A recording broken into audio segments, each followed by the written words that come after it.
사장이 아니었고 주소 불명자로 등록이 되어 있더라고요. 어떻게 돈을 빌려주게 됐고 소송을 제기할 만큼 좀 상황이 됐는지 전반적으로 한번 사건을 설명해 주시겠어요? 작년에 제주에 한 달 살이 하러 갔다가 몇 달 정도 있다 왔거든요. 놀러 갔었다가 알게 된 게스트하우스 사장이 나중에 한 번 더 놀러 오라고 이렇게 연락을 했어요. 그래서 사장이 걔가 파티를 하고 있었고 음식료를 좀 사오면은 나중에 돈을 입금해주겠다고 해가지고 한 7만 원 정도를 대신 결제하고 그 음식을 가지고 가서 다음날 입금하겠다고 했었는데 이제 입금을 안 해줬고 이제 저는 그냥 바빠서 그러겠거니 연락을 기다리고 있었어요. 근데 며칠 후에 연락이 와가지고는 지인이 와가지고 접대를 해주느라 자기가 룸사롱을 데리고 갔는데 통장 내역을 와이프가 봤다고 그러면서 그거를 본인은 그냥 가서 대신 결제만 해준 거다 불러대면서 다른 사람 통장을 통해서 바로 받기로 했다 하면서 저보고 100만 원만 이름 바꿔서 좀 입금해달라 이렇게 하면은 전에 7만 원 음식 결제한 거랑 그 이자 10만 원을 더 쳐서 주겠다고 이렇게 하는 거예요. 이게 안 되면 뭐 이혼할지도 모른다. 사정을 딱하게 얘기를 막 하길래 저는 100만 원을 보내줬어요. 그러고는 잠시 후에 50만 원만 더 빌리자고 이렇게 하더라고요. 같은 날이기도 해서 딱히 의심하지 않고 이것도 보내줬어요. 그러고는 차일피일 이유를 대면서 그냥 입금을 계속 미뤘거든요. 한 달 돼서야 다른 핸드폰으로 연락을 주더니 원래 육지에 있었던 차량을 제주에 와가지고 팔아가지고 저한테 돈을 주겠다면서 대가 17만 원만 더 보내달라고 하더라고요. 이미 빌려준 금액도 있고 그걸 받으려면 돈을 보내줘야 될 것 같아가지고 마지막으로 그냥 입금을 해줬어요. 그러고 나서도 차량이 안 팔린다는 이유로 계속 날짜를 미루더니 제가 계속 전화하고 막 카톡 하면서 막 독촉을 계속 했거든요. 그랬더니 이제 차단을 했는가 근데 연락이 전혀 그냥 안 되고 있어요. 그러면은 그 뒤로 직접 만나본 적이나 찾아가 보신 적은 있을까요? 만나보지는 못했고요. 게스트하우스에 찾아는 갔는데 이제 알고 봤더니 그 사기꾼은 사장이 아니었고 와이프인 줄 알고 있었던 사람이 사장이더라고요. 둘이 뭐 결혼한 것도 아니었고 제비처럼 그냥 얹혀 사는 남자친구였을 뿐이라고. 게다가 그 여사장도 사기꾼이 수천만 원 들고 날랐다고 이렇게 하더라고요. 혹시 그러면은 그 뒤로는 별도의 조치를 취하신 건 없을까요?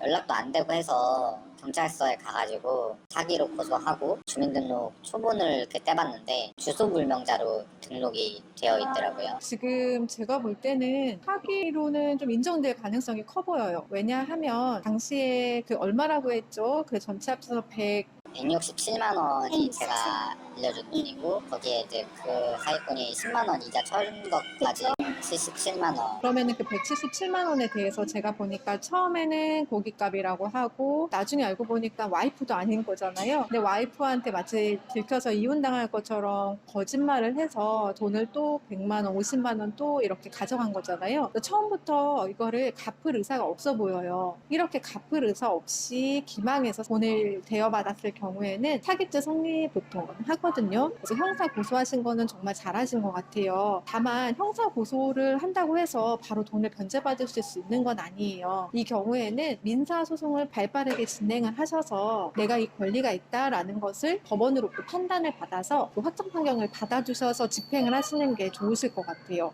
그럼 그 민사소송은 어떻게 해야 되나요? 민사소송은 보통은 이렇게 3천만 원 이하는 소액재판부로 넘어가요. 그래서 법원에 소장을 제출을 하시면 되는데 문제는 보통은 원고가 소장을 제출하면서 내가 이런 권리가 있다라는 것을 입증할 만한 자료를 제출하셔야 하거든요. 차용증을 쓰셨을 것 같지 않은 상황인데 또 입금도 본인 이름이 아니라 다른 사람 이름으로 입금을 하신 거잖아요. 그쪽에서 요구를 해서 그래서 그 부분들을 좀 입증할 수 있는 뭐 문자 메시지 주고받은 내용이라든지 아니면 대화한 내용 같은 거를 같이 제출을 해주셔야 할 것 같은데 그런 자료들은 다 있으시죠?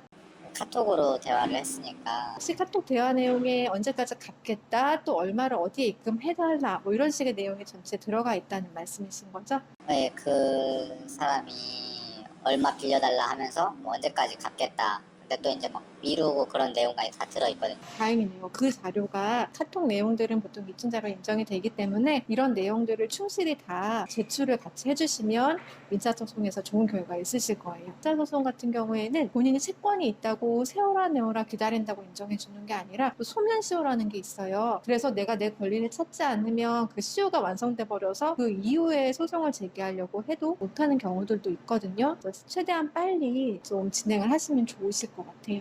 그리고 한 가지 더 팁을 드리자면 그 가압류라는 게 있거든요. 그래서 소송하시기 전에 채권 가압류라고 해서 당시에 입금했던 통장이라든지 그 상대방이 썼을 법한 거래은행에 좀 가압류를 빨리 진행하셔서 돈을 묶어주시는 것도 좋으세요. 이런 사람들은 돈이 별로 없어서 나중에 집행하기가 굉장히 어려우실 수 있거든요. 그러면 혹시 그때 입금했던 은행이 따로 있으시죠?